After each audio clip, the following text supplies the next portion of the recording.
Hello everyone, कैसे हैं आप लोग। होप सो सब अच्छा होगा।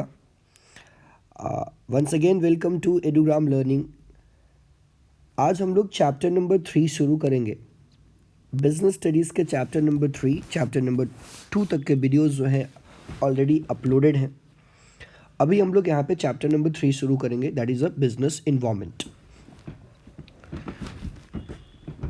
Business environment, when we talk about the business environment, इसका मतलब क्या होता है, इस चीज़ को थोड़ा समझने की ज़रूरत है कि बिजनेस इन्वायरमेंट के बारे में क्या होता है।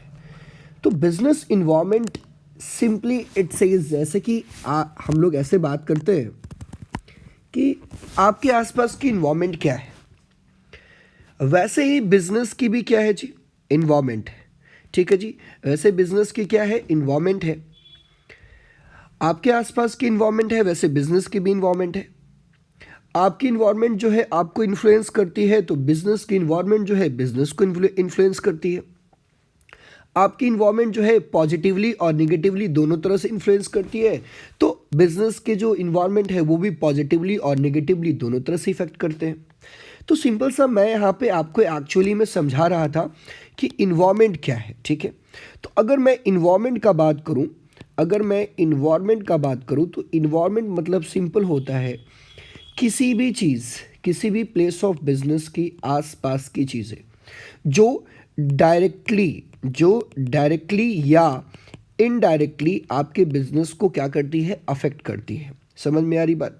या तो वो डायरेक्टली इफेक्ट करेगी, सीधे आपके बिजनेस को इफेक्ट करेगी, या इनडायरेक्टली किसी किसी न तरीके से आपके बिजनेस को क्या करेगी जी, अफेक्ट करेगी।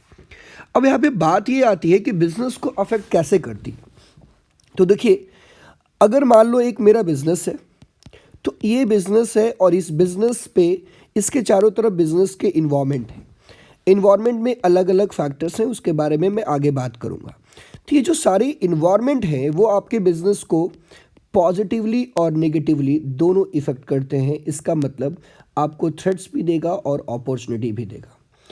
अब ये सवाल ये उठता है कि ये बिजनेस इन्वायरमेंट हम लोग पढ़ क्यों रहे हैं, क्योंकि ये बहुत ज़रूरी है कि आप अपने आसपास की चीज़ों के बारे में अवेयर रहें।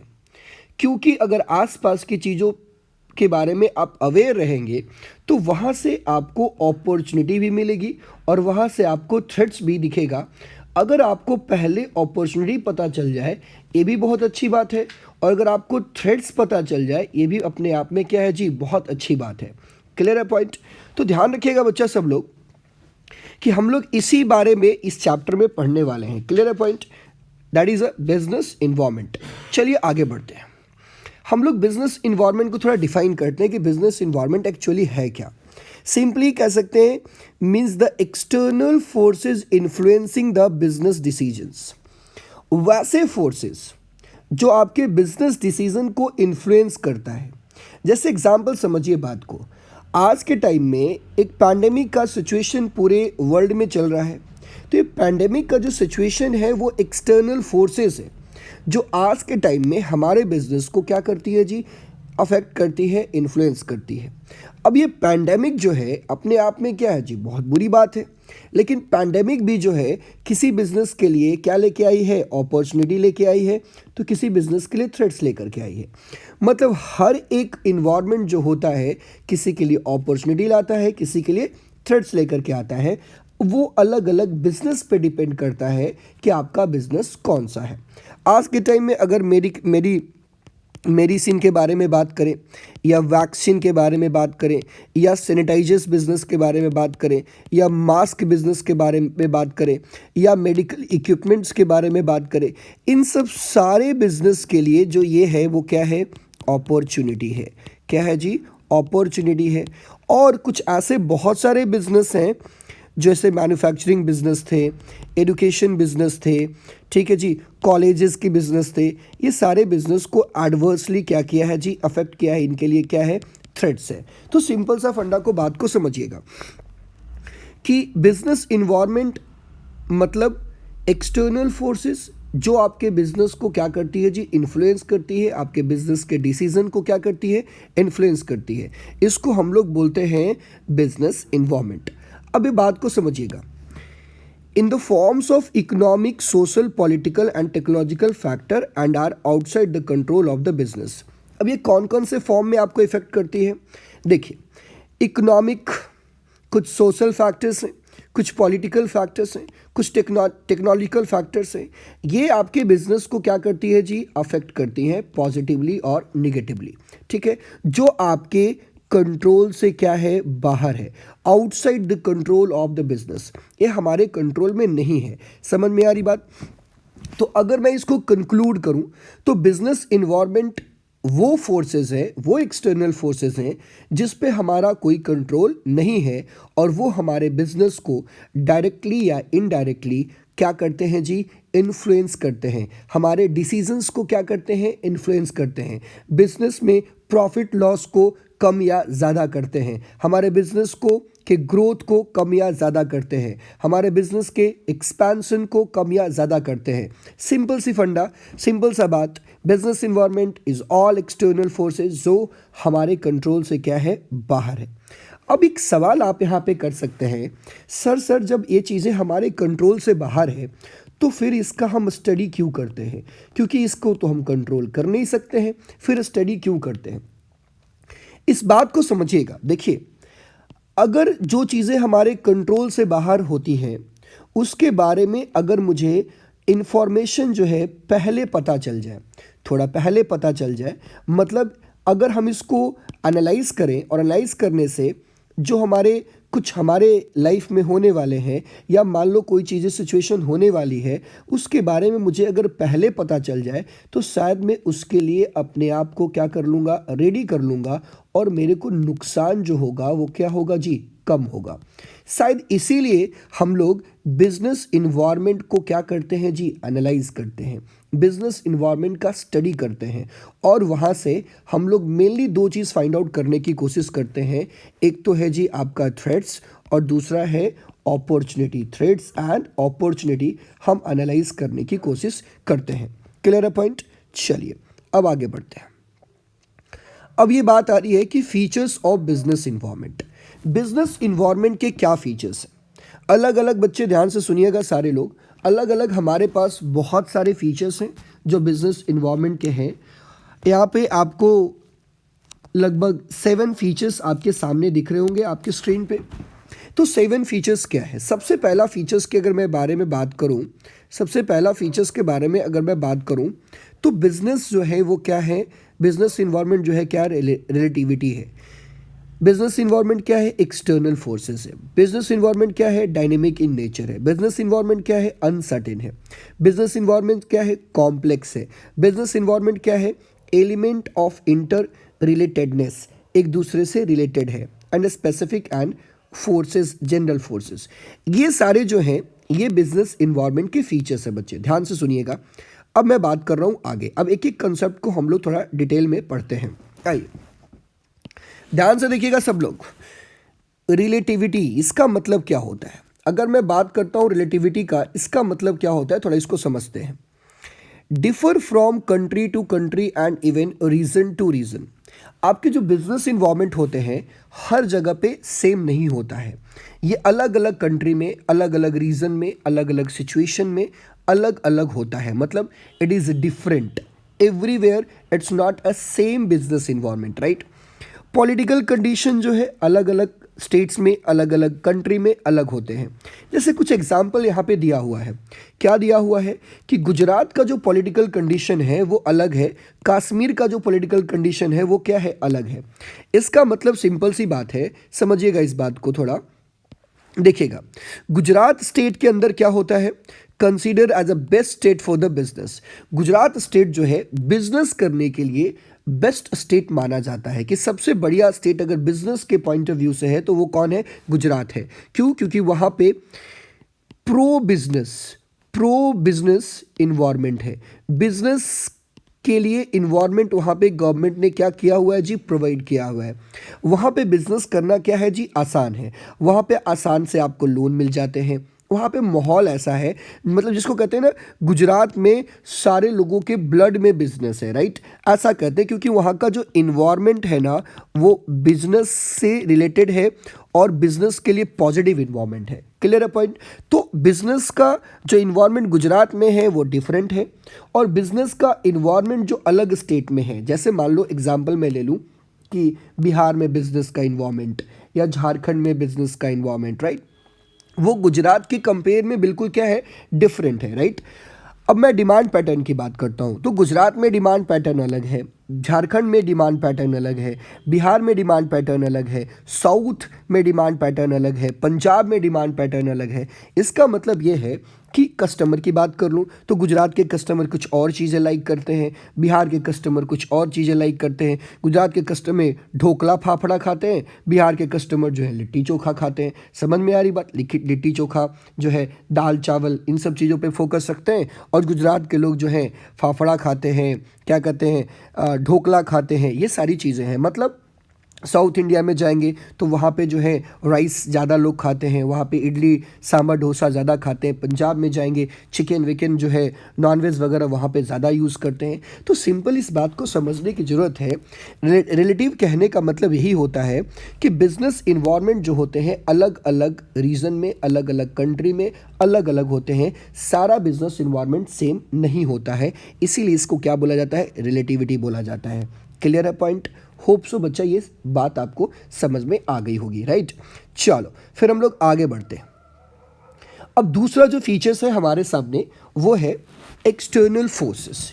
यस, बिजनेस इन्वायरमेंट जो है एक्सटर्नल फोर्सेस है, राइट, जो हमारे लिए क्या लेके आता है, थ्रेट्स भी लेकर के आता है और अपॉर्चुनिटी भी लेकर के आता है। समझ में आ रही बात। आप देखिएगा एक्सटर्नल फोर्सेस, आइए बात करते हैं। Sum total of all things external to the business firm. ये बिजनेस इन्वायरमेंट मतलब होता ही वो है जो बिजनेस फर्म के एक्सटर्नल फोर्सेस हैं, जिस पे हमारा कंट्रोल नहीं है, and aggregative in nature brings both threats and opportunity. और सारे जो बिजनेस इन्वायरमेंट है जो हमारे कंट्रोल से बाहर है, एग्रीगेट करके हमारे लिए बेसिकली दो चीज़ें लेकर के आती हैं। एक थ्रेट्स लेकर के आती हैं और अपॉर्चुनिटी लेकर के आती हैं। थ्रेट्स भी है, अगर हमने पहले मुझे जानकारी हो गई तो ये भी मेरे लिए क्या है जी, प्लस पॉइंट है। अगर अपॉर्चुनिटी पहले मिल गया तो भी मुझे प्लस पॉइंट है। थ्रेट्स होगा तो मैं अपने आप को क्या कर लूँगा जी, रेडी कर लूँगा उस थ्रेट्स को झेलने के लिए। और अगर अपॉर्चुनिटी आ रहा है तो वहाँ भी मैं अपने आप को फर्स्ट मूवर एडवांटेज क्या करूँगा जी, उठाऊँगा। क्लियर है पॉइंट। जैसे इस बात को समझिए, सोचो ना बच्चा, अगर मार्च में हम सबों को पता होता कि कोरोना आने वाला है, कोविड का सिचुएशन आने वाला है, अगर मुझे ये पता होता तो मैं अपने बिजनेस को इसके लिए ऑलरेडी क्या कर लेता, रेडी कर लेता। उसके रिलेटेड जो भी टेक्नोलॉजी चाहिए होता वो टेक्नोलॉजी मैं ले आता। उससे रिलेटेड जो भी प्रिकॉशंस हमें लेने थे वो मैं पहले ही ले लेता। उसको लेकर के जो कैपिटल पहले रखना था वो पहले ही रख लेता। लेकिन चीज़ें क्या हुई, एकदम से हुई, राइट।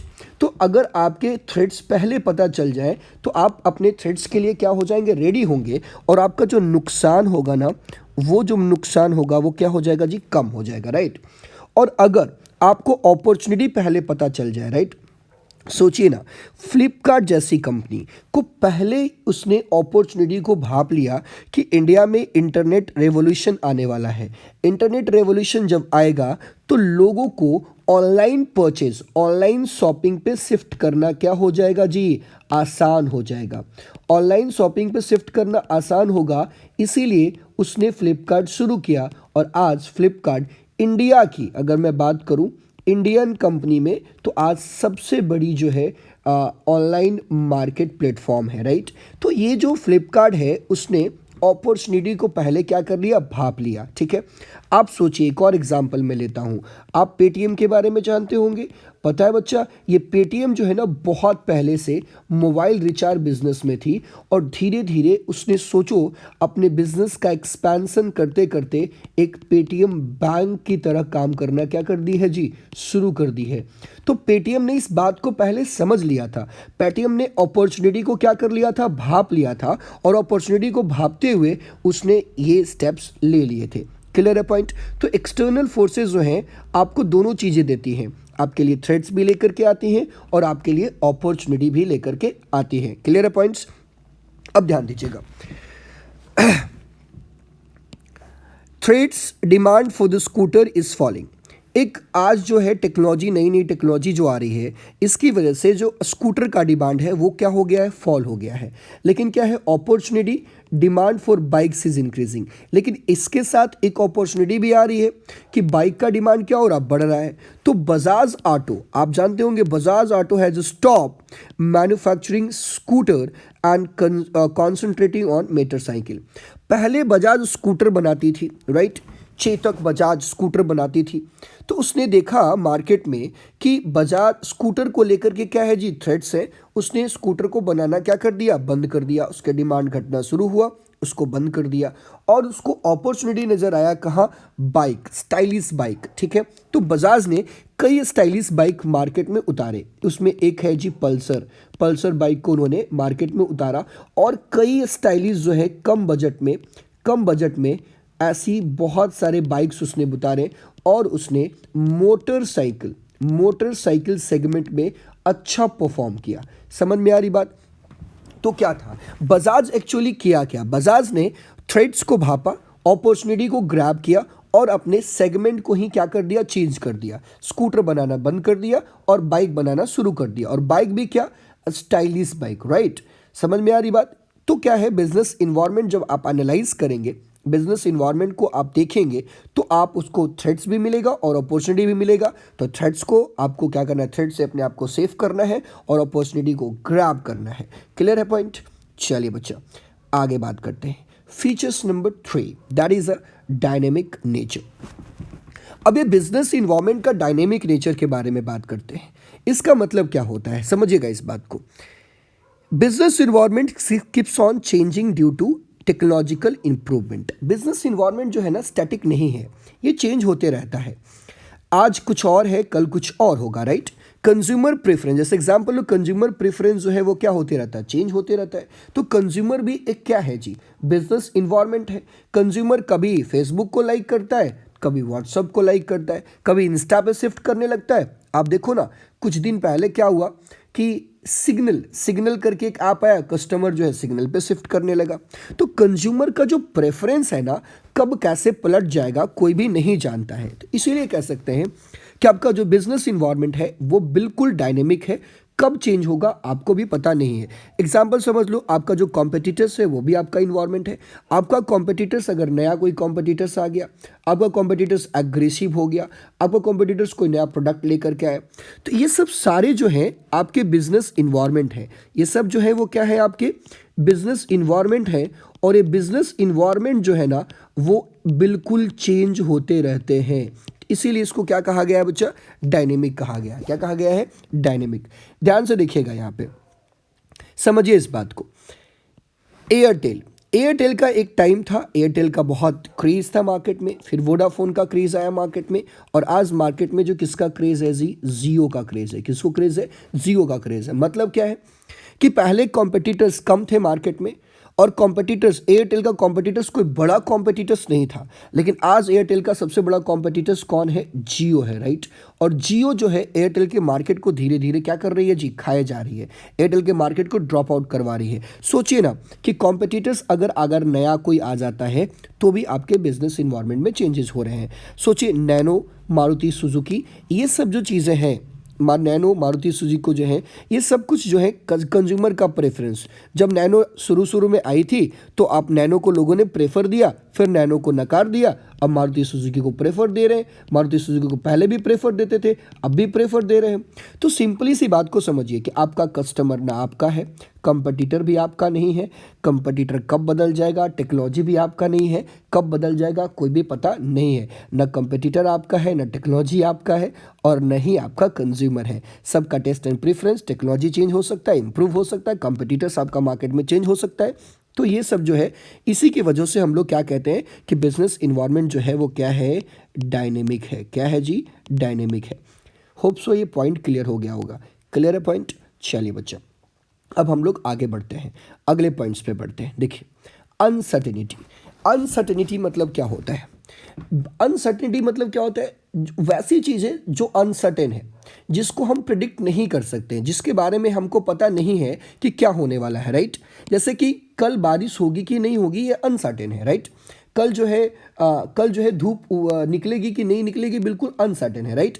तो ये सब जो चीज़ें हैं जिसको हम प्रिडिक्ट नहीं कर सकते हैं, तो difficulty in predict future happenings particularly when environment changes. अब बात यह है कि जो बिजनेस इन्वायरमेंट है ना, वो बार बार क्या होते रहता है, चेंज होते रहता है।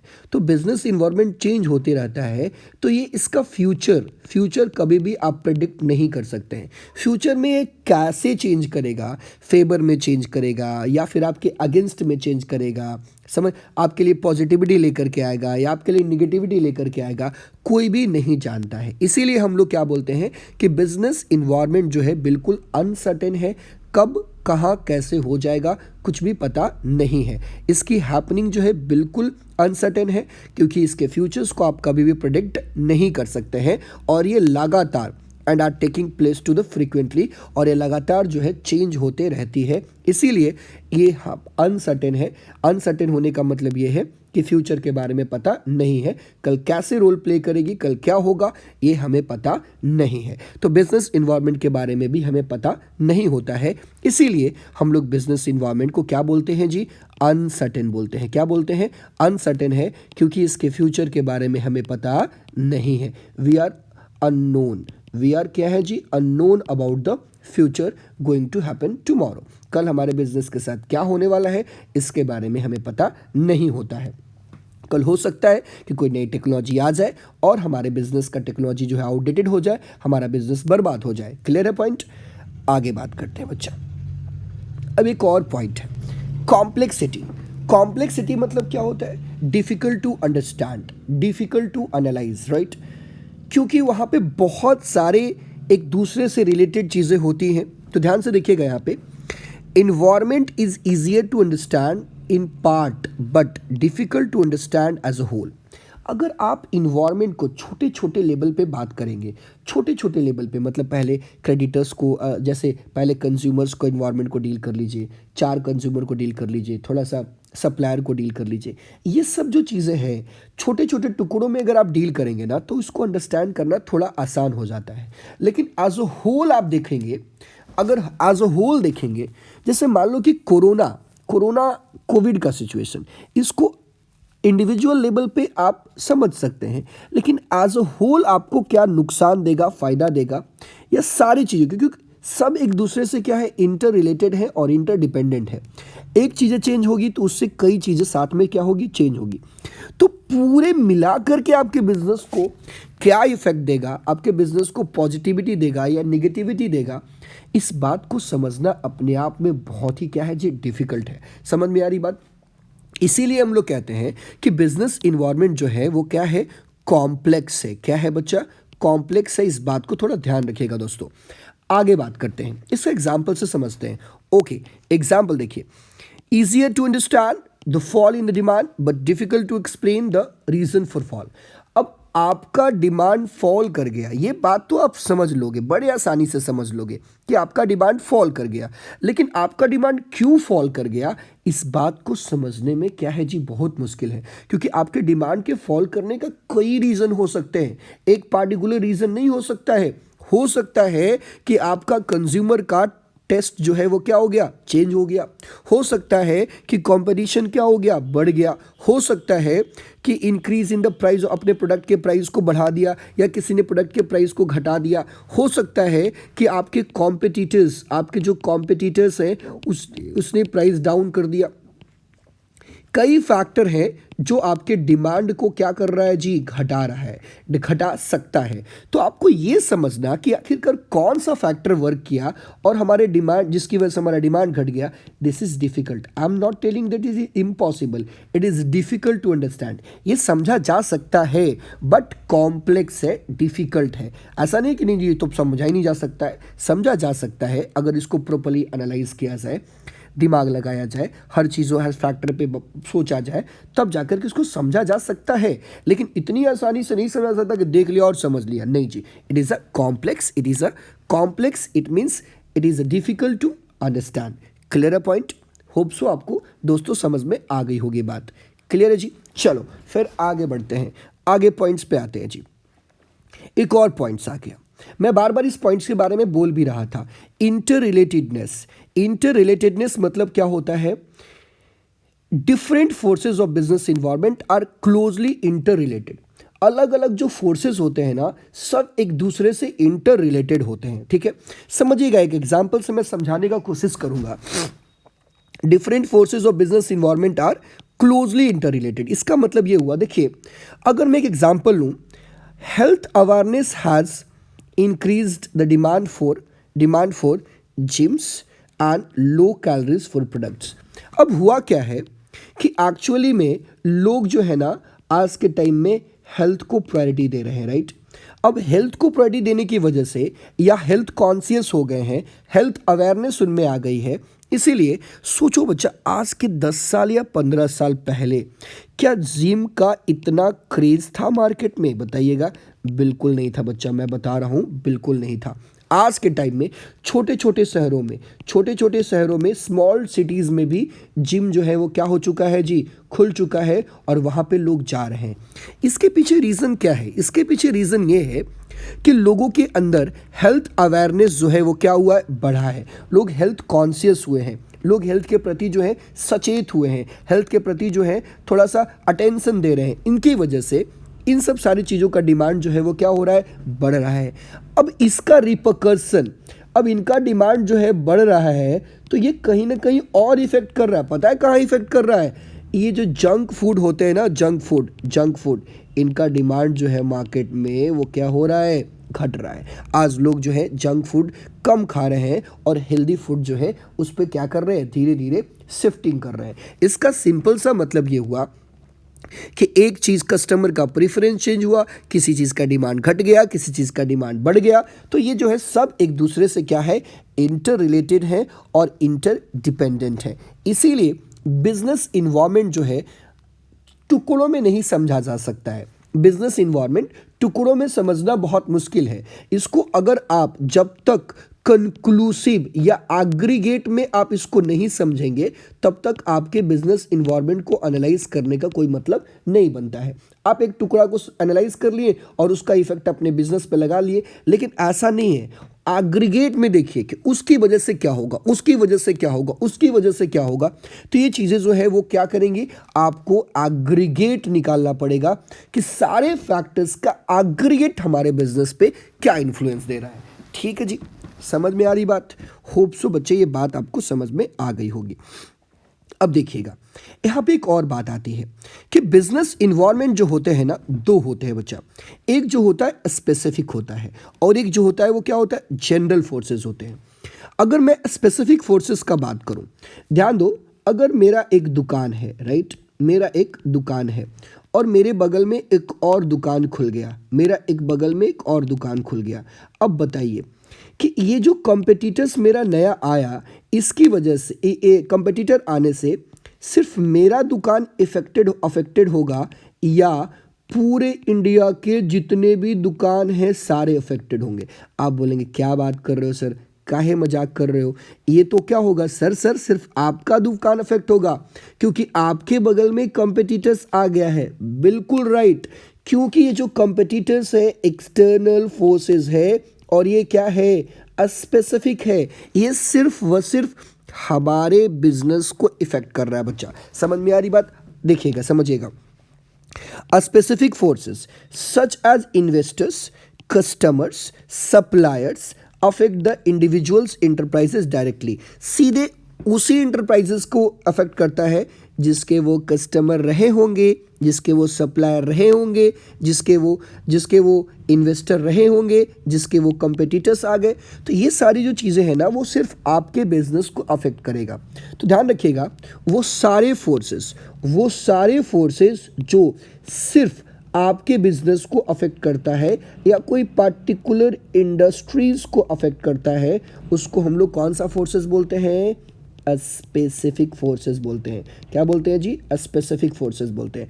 क्लियर है पॉइंट? होप सो ये बातें आपको समझ में आ गई होगी। क्लियर है जी? कोई कंफ्यूजन, कोई दिक्कत? चलो, होप सो कोई कंफ्यूजन नहीं होगा बच्चा। अब मैं बात कर रहा हूं जी जनरल फोर्सेस के बारे में। जनरल फोर्सेस क्या है? ये वो फोर्सेस हैं such social, political and legal technological condition impact indirectly. ये सिर्फ आपके बिजनेस को नहीं, ये जितने भी बिजनेस हैं उनको क्या करती है जी? अफेक्ट करती है। मतलब ये जनरल में अफेक्ट करती है और वो स्पेसिफिकली आपको अफेक्ट करती है। जैसे मान लो पॉलिटिक्स में कोई चेंजेस हुआ, तो क्या पॉलिटिक्स में चेंजेस होगा तो सिर्फ मेरे दुकान अफेक्ट होगा? नहीं जी, सारे। अगर मान लो कि कोई गवर्नमेंट है, जैसे माना जाता है, मैं किसी गवर्नमेंट के बारे में नहीं बोलता हूँ, मान लो बीजेपी है, बीजेपी को बोला था कि प्रो गवर्नमेंट है, अब सॉरी प्रो बिजनेस है। तो प्रो बिजनेस बीजेपी जो गवर्नमेंट है, तो अगर बीजेपी की गवर्नमेंट आती है तो सिर्फ मेरे दुकान को फ़ायदा होगा? नहीं, उस स्टेट में जितने भी बिजनेसमैन होंगे सबको फ़ायदा होगा, सबको हो सकता है पॉजिटिव जो है वो मिले। क्लियर है पॉइंट? अगर कोई टेक्नोलॉजी चेंज होगा तो क्या सिर्फ मेरे दुकान के लिए चेंज होगा? नहीं, वो सारे दुकानों के लिए होगा। तो अगर सिर्फ आपकी दुकान या सिर्फ आपके बिजनेस या सिर्फ आपके इंटरप्राइजेस या फिर आपकी कंपनी अगर किसी चीज़ों से अफेक्ट होती है तो उसको हम लोग बोलेंगे स्पेसिफिक, और ओवरऑल सारे बिजनेस अफेक्ट होते हैं उसको क्या बोलेंगे? General forces. होप सो बच्चे इसके बारे में आप डिफरेंस करने में आप आसानी हो रही होगी कि स्पेसिफिक किसको बोलते हैं और जनरल किसको बोलते हैं। क्लियर है जी पॉइंट? चलो जी, आगे बढ़ते हैं बच्चा, ध्यान से सुनिएगा। अब मैं बात कर रहा हूं इंपॉर्टेंस ऑफ बिजनेस इन्वायरमेंट के बारे में, कि बिजनेस इन्वायरमेंट का क्या इंपॉर्टेंस है, राइट? चलो, इसके इंपॉर्टेंस आपके सामने दिख रहे हैं। सबसे पहला, बिजनेस इन्वायरमेंट जो है आपको अपॉर्चुनिटी को रिकॉग्नाइज करने में हेल्प करता है, जिसकी वजह से आप क्या उठा पाते हो? First mover advantage. ये फर्स्ट मूवर एडवांटेज क्या होता है, पहले इसको समझिए। फर्स्ट मूवर एडवांटेज क्या होता है, इस बात को पहले समझना पड़ेगा। समझो इस बात को। एक मान लो कि एक दुकान है, ठीक है। अब उस दुकान में हम पहले जो है ना स्टिचिंग का काम करते थे। स्टिचिंग का काम करने का मतलब क्या होता है जी? हम कपड़ा स्टिच करते थे, ठीक है। अब क्या हुआ ना कि कोविड आ रहा था, बट ये दुकानदार जो था ना बहुत ही स्मार्ट दुकानदार था। ये पता है बच्चा, ये पहले इस बात को समझ गया था, जब कोविड चाइना में ही था तभी समझ चुका था कि ये तो भाई क्या है? महामारी है। क्या है जी? महामारी है। और यहाँ पे मास्क का तो गजब का डिमांड होने वाला है। क्या होने वाला है? मास्क का गजब डिमांड होने वाला है। तो इसने क्या किया कि फरवरी मंथ से ही इसने मास्क बनाना शुरू कर दिया। क्यों? क्योंकि इसने अपॉर्चुनिटी को क्या कर लिया था? समझ लिया था। और अपॉर्चुनिटी को समझने के लिए इसने मास्क बनाना शुरू किया। इसका मतलब फर्स्ट मूव किया। और जब मार्च और अप्रैल में मास्क पहनना मैंडेटरी कर दिया गया तो इसने मास्क को हाई प्राइस पे क्या किया जी? सेल किया। इससे इसको क्या हुआ? बहुत ज़्यादा एडवांटेज हुआ। इसको बोलते हैं फर्स्ट मूवर एडवांटेज। जब तक बहुत सारी कंपनियां मास्क बनाने के लिए सोचती और मास्क बनाने के लिए प्रोडक्शन शुरू करती, तब तक इसने हज़ारों करोड़ के प्रोडक्शंस कर डाले और हज़ारों करोड़ के मास्क मार्केट में क्या कर डाले? सेल कर डाले। इसको बोलते हैं जी first mover advantage. First mover advantage. ये फर्स्ट मूवर एडवांटेज कैसे आया होगा? ये बंदा जो है ना, ये बंदा इस चीज़ को पहले एनालाइज किया होगा कि बिजनेस इन्वायरमेंट जो होने वाला है उस चीज़ को एनालाइज किया होगा, प्रेडिक्ट किया होगा और उसने सही प्रेडिक्शन लगा दी, ये भैया तो महामारी है और इसमें तो मास्क पहनना बहुत ज़रूरी हो जाएगा। तो उसने मास्क बनाना क्या कर दिया, शुरू कर दिया। ये एग्जाम्पल ना बच्चा सैनिटाइजर बनाने वाली कंपनी पे जो है और मेडिकल इक्विपमेंट्स बनाने वाली कंपनी पे भी लागू होती है। ऐसे वो फर्स्ट मूवर एडवांटेज ले सकते हैं। क्लियर है पॉइंट? आगे देखिए, अब जो है यहाँ पे क्या है, असिस्ट इन इमेज बिल्डिंग, आपकी इमेज बिल्डिंग बनाने में भी असिस्ट करता है। Coping with the rapid changes, जो रैपिड चेंजेस हो रहे हैं उसको टैकल करने, उस सिचुएशन को हैंडल करने में भी हेल्प करता है। Early warning signals and threats, आपको किसी थ्रेट्स के बारे में, ये अगर कोई वार्निंग है, कोई प्रॉब्लम आपके बिजनेस को होने वाली है, आपका कस्टमर भागने वाला है या आपका टेक्नोलॉजी चेंज होने वाला है, इसके बारे में आपको पहले ही आगाह कर देगा, पहले ही आपको सिग्नल दे देगा। रिसोर्सेज यूटिलाइजेशन, आप आसानी से रिसोर्स यूटिलाइज कर पाओगे। और support in planning and policies formulation, अगर आप अपने बिजनेस इन्वायरमेंट को अच्छे तरीके से एनालाइज करते हो, अगर आप अपने बिजनेस इन्वायरमेंट को अच्छे तरीके से समझ लेते हो, उसको प्रेडिक्ट कर लेते हो, उसको एनालाइज करके उसका कंक्लूजन निकाल लेते हो, थ्रेट्स अपॉर्चुनिटी पता कर लेते हो, तो इसमें क्या होगा कि आसानी से आप अपने बिजनेस पॉलिसी या प्लानिंग कर सकते हो उस कंक्लूजन के बेसिस पे। क्लियर है पॉइंट? चलिए इसको हम लोग डिटेल में पढ़ते हैं बच्चे, ध्यान से एक एक करके हम लोग पढ़ते हैं। आइए सबसे पहले बात करते हैं recognising opportunity to get the first mover advantage. बिल्कुल कि मैं समझा दिया, अपॉर्चुनिटी को रिकॉग्नाइज करना और फर्स्ट मूवर एडवांटेज, पहले उस काम को शुरू करना, उससे आपको फ़ायदा मिलेगा। जो भी लोग काम करेंगे बाद में वो आपके पीछे रहेंगे, आपके आगे नहीं रहेंगे, आप 2 कदम आगे रहोगे और आपके बिजनेस को ज़्यादा फायदा होगा। Early identification of opportunity helps to enterprises to compete in with the competitors से आप हमेशा आगे रहेंगे। क्यों? क्योंकि आपके पास क्या है, फर्स्ट मूवर एडवांटेज, आप 2 कदम आगे चल रहे हैं। ठीक है जी, जैसे समझिए example, Maruti Suzuki because the leader of the car market because was the first recognise the needs for the small car in India. अब मारुति सुजुकी जो है आज के टाइम में इंडिया की सबसे ज़्यादा बेचने वाली कार जो है मैन्युफैक्चर करती है या सबसे ज़्यादा कार इंडिया में बेचती है।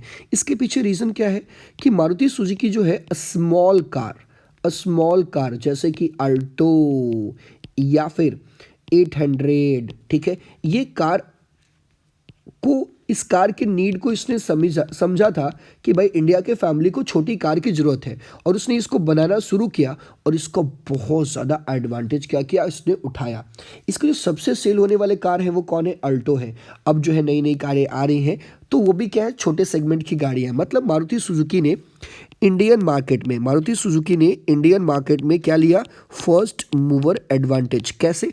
उसने बिजनेस इन्वायरमेंट को एनालाइज किया, उसने इंडिया के कस्टमर को समझा और इंडिया के कस्टमर को समझ के उसके अनुसार प्रोडक्ट को क्या किया, बनाया और आज फर्स्ट मूवर एडवांटेज लिया हुआ है।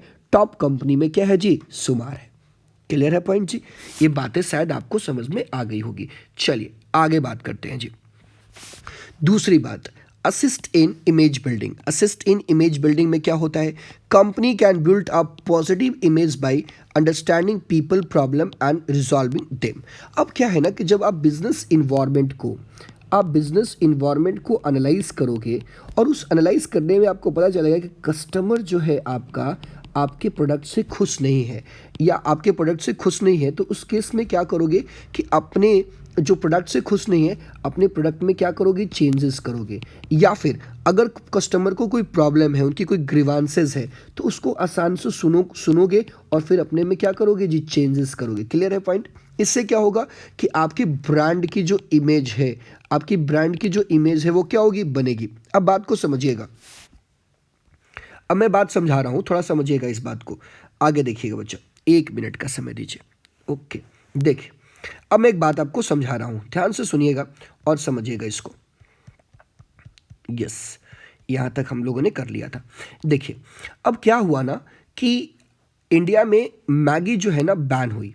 एक टाइम पे क्या हुई, बैन हुई। और जब इंडिया में मैगी बैन हुई उस समय पतंजलि कंपनी ने आटा नूडल्स लेकर के आया और पतंजलि जो है इस बात का एडवर्टीजमेंट करती है कि जो मैदा वो स्वास्थ्य के लिए, हेल्थ के लिए गुड नहीं है। इसीलिए भाई मैगी मत खाओ, ये मैदा है उसमें।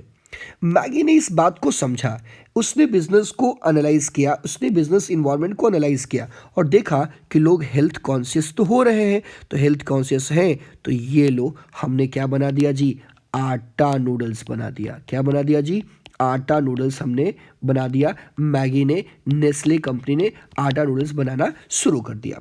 इससे क्या हुआ, इससे क्या हुआ कि आपकी इमेज बिल्ड हुई और आप मार्केट में बने रह गए।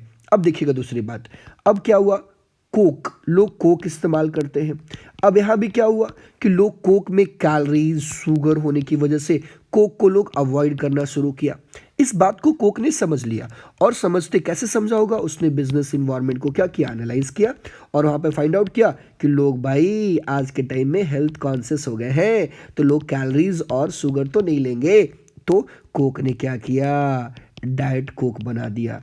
ऐसे कोक जो आपके स्वास्थ्य के लिए ज़्यादा नुकसान नहीं है। ये सब सारे जो चेंजेस हो रहे हैं, ये चेंजेस कैसे हो रहे हैं, ये चेंजेस तब हो रहे हैं जब आप बिजनेस इन्वायरमेंट को एनालाइज करेंगे। आप ये फाइंड आउट कर पाएंगे आसानी से कि हाँ, आपका कस्टमर जो है आज के टाइम में क्या प्रोडक्ट मांग रहा है, तभी ये चेंजेस आप कर पाएंगे। तो बिजनेस इन्वायरमेंट करने से क्या होगा, आपके इमेज बिल्डिंग भी होगी और आप नए नए प्रोडक्ट्स भी कस्टमर के अकॉर्डिंगली ला पाएंगे। ओके जी, चलिए आगे मैं बात करता हूँ, ध्यान से देखिएगा जी सब लोग। अब मैं बात करता हूँ कॉपी विद रैपिड चेंजेज। ये जो रैपिड चेंजेज हो रहा है, all size and all type of enterprises are facing increasing dynamic environment। सारे सारे के सारे बिजनेस जो हैं आज के टाइम में डायनेमिक इन्वायरमेंट को फेस कर रहे हैं। ये जो रैपिड चेंजेज हो रहा है, डेली बेसिस पे चेंजेज हो रहा है, to manage with the changes manager examine the environment and develop suitable plan.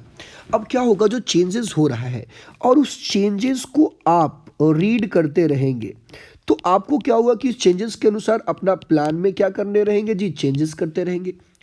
या फिर आप कह सकते हैं आप सुटेबल प्लान क्या करेंगे, बनाएंगे।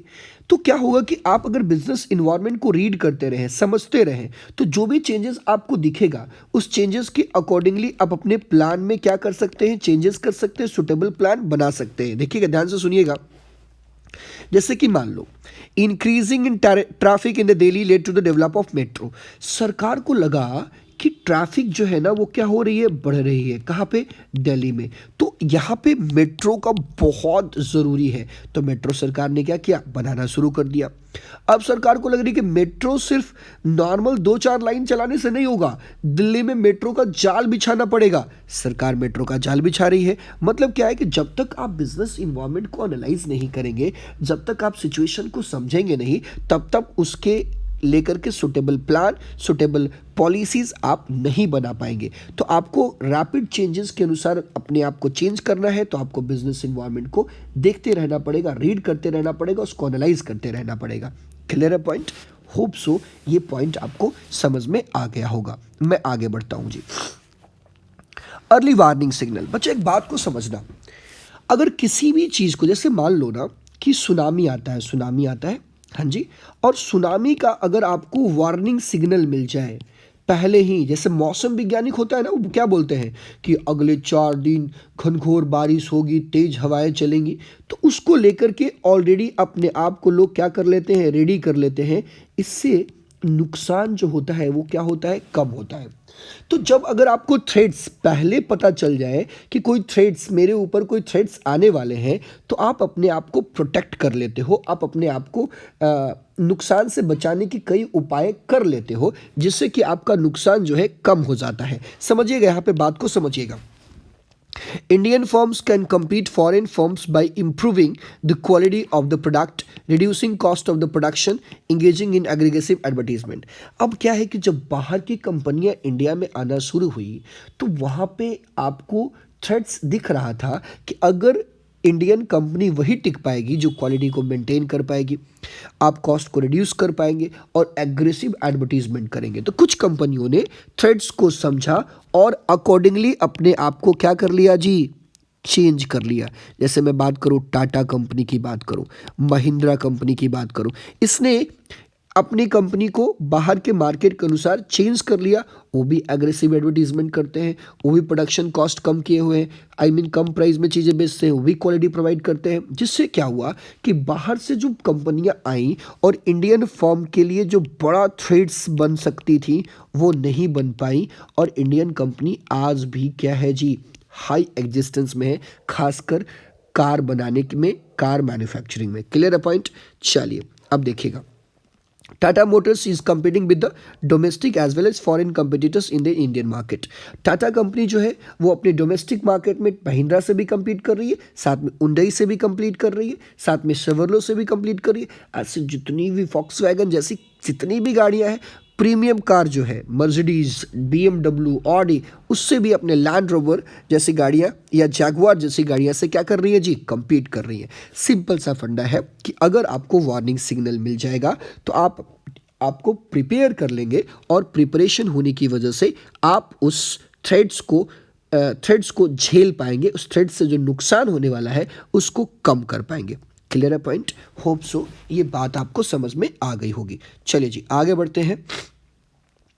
अब देखिए, अब जब भी कोई प्लानिंग एंड पॉलिसीज़ हम बनाते हैं बच्चे, तो प्लानिंग एंड पॉलिसीज़ बनाते समय हमें फ्यूचर के बारे में सोचते हैं, फ्यूचर के बारे में प्रिडिक्ट करते हैं, और फ्यूचर में होने वाले जो इवेंट्स हैं उसको हम पहले ही प्रिडिक्ट करते हैं। ध्यान से देखिएगा, support in planning and policies formulation. Environment bring both opportunity and threats for a business enterprises. Its understanding can convert threats into the opportunity. अब कभी कभी क्या होता है ना कि जब बिजनेस इन्वायरमेंट को आप एनालाइज कर रहे होते हैं और आपको जो थ्रेड्स दिखता है, थ्रेड्स, अब जैसे मान लो बजाज को दिखा स्कूटर का डिमांड खत्म होने वाला है, ये बजाज को थ्रेड्स दिखा, बजाज ने कहा ओके कोई बात नहीं भाई साहब, बाइक का डिमांड आने वाला है, और कैसा बाइक, स्टाइलिश बाइक। उसने क्या कर दिया, बनाना, मैन्युफैक्चरिंग करना शुरू कर दिया। इसने जो थ्रेड्स आने वाले थे, इस थ्रेड्स को उसने अपॉर्चुनिटी में क्या कर दिया जी, चेंज कर दिया, कन्वर्ट कर दिया।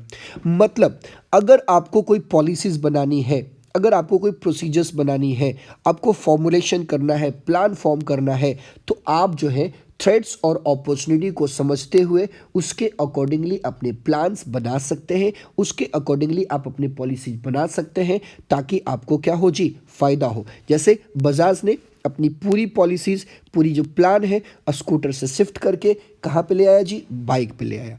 क्लियर है पॉइंट? आगे बात करते हैं बच्चे, ध्यान से सुनिएगा। अब देखिए, रिसोर्सेज की बात करता हूँ थोड़ा सा। Resources utilisation, environment provides various resources for running business like finance, man power, form must these resources are grown. अब देखिए, बिजनेस रिसोर्सेज, बिजनेस करने के लिए जो रिसोर्सेज चाहिए, वो रिसोर्सेज भी अगर आप बिजनेस इन्वायरमेंट को एनालाइज करेंगे तो आपको पहले पता चल जाएगा अवेलेबिलिटी ऑफ रिसोर्सेज कितनी होने वाली है, मार्केट में फिनांस कैसा रहेगा, मार्केट का कंडीशन कैसा रहेगा, तो उसके अनुसार आप अपने आप को क्या कर सकते हैं जी, प्रिपेयर कर सकते हैं। चाहे मैन पावर का प्रिपरेशन, फाइनेंस का प्रिपरेशन या रॉ मटेरियल्स के लिए प्रिपरेशन आप आसानी से कर पाएंगे। आप ऐसा भी कर सकते हैं कि आप यूज़फुल रिसोर्सेज को आसानी से टैप कर पाएंगे। यूज़फुल रिसोर्सेज है उसको आसानी से आप से, मान लो अगर मुझे एनालाइज करते हुए पता चला कि इस बार पता है, इस बार जो है पोटैटो का जो है प्रोडक्शन जो बहुत कम हुआ है, इसका मतलब अगर हम चिप्स बनाने वाली कंपनी है तो हमें पोटैटो पहले ही अक्वायर करके क्या कर लेना चाहिए, रख लेना चाहिए। क्लियर है पॉइंट? अगर मुझे पता है कि आगे बहुत बड़ा रिसेशन आने वाला है तो आपको फाइनेंस का इंतजाम जो है वो क्या कर लेना चाहिए, पहले ही कर लेना चाहिए। तो यूज़फुल जो रिसोर्सेज है उसका यूटिलाइजेशन और टैपिंग आप आसानी से कर पाएंगे जब आप बिजनेस इन्वायरमेंट को अच्छे तरीके से एनालाइज करेंगे। क्लियर है पॉइंट? होप सो ये बातें आपको समझ में आ गई होगी। क्लियर है? कोई कन्फ्यूजन, कोई दिक्कत? होप सो नहीं होगा बच्चा। अब देखिए, अब हम लोग यहाँ पे अलग अलग डायमेंशन के बारे में बात करेंगे। लीगल इन्वायरमेंट क्या होता है, पॉलिटिकल इन्वायरमेंट क्या होता है, इकोनॉमिकल इन्वायरमेंट क्या होता है, सोशल इन्वायरमेंट क्या होता है, और टेक्नोलॉजिकल इन्वायरमेंट क्या होता है। बट ये जो टॉपिक है ना, उसको हम लोग अपने अगले लेक्चर में डील करेंगे बच्चा। समझ में आ रही बात? तो ये है जी एडुग्राम लर्निंग पे इन्वायरमेंट चैप्टर जो मैंने आपको पढ़ाया है, और आगे भी वीडियोज़ लगातार आएंगे। अब वीडियोस जो हैं लगातार क्लास 12th के जो 2020 के एग्जामिनेशंस जो होने वाले हैं, 2021 के एग्जामिनेशन जो होने वाले हैं, उनके लिए ये वीडियोस आएंगे। साथ में आपका एक MCQ का सीरीज भी चलेगा, क्वेश्चन आंसर का भी सीरीज चलेगा, वो भी वीडियोस आपके पास आते रहेंगे। चलो थैंक यू सो मच, आज के लिए इतना ही रहेगा। धन्यवाद। और आप अपना प्यार बनाए रखिए, एडुग्राम लर्निंग पे बने रहिए और मेरे चैनल को सब्सक्राइब शेयर करना ना भूलिए। सब्सक्राइब कर दीजिए, शेयर कर दीजिए और अपने दोस्तों को बताइए कि इस चैनल के बारे में, ताकि वो इस चैनल पे आकर के अपनी पढ़ाई क्या कर सके जी, कंप्लीट कर सके। Thank you so much, bye bye, मिलते हैं अगले लेक्चर में।